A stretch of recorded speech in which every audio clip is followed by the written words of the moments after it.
This is the mid-back movement series where we start off with the hands under the shoulders and knees under the hips.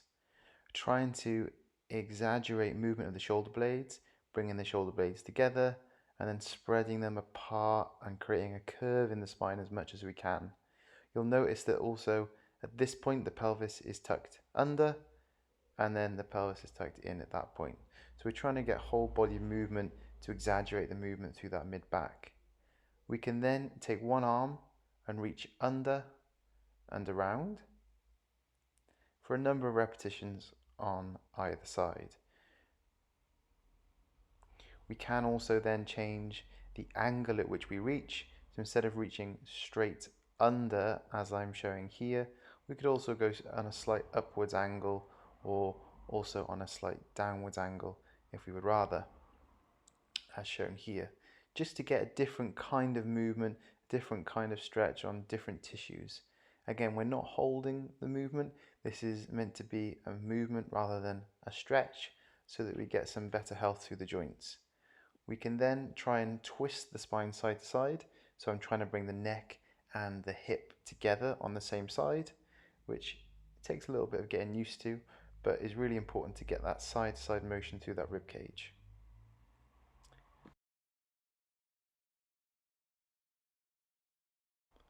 Then we're going to move into a sideline position, and we're trying to take the top arm and slide it up and around as far as we can. The idea is we're going to try to keep the hand on the floor throughout as much as we can until we reach a point where it may have to come off slightly, and we create a big of a circular motion as possible. You'll notice that the lower arm stays where it is. Then we're going to go to a standing position, interlink the hands behind the head, and we're guiding the elbows through different movements. So we really want to focus on what the elbows are doing. So raise them up, raise them down, rotate them side to side, and then bend them down one side to the other. And focusing on the elbows will really actually get the movement through the rib cage. We can then do a figure 8 type motion where we can either draw number 8, you could draw the alphabet, just to get some varied motion through that rib cage. Then in a split stance position, we're going to keep the head facing forwards, keep the knees facing forwards, slight bend in the knees, and with the same arm as the knee to begin, and then the opposite, we're just reaching as far as we can to one side. And of course we can reach at different angles and at different points to get a different type of movement.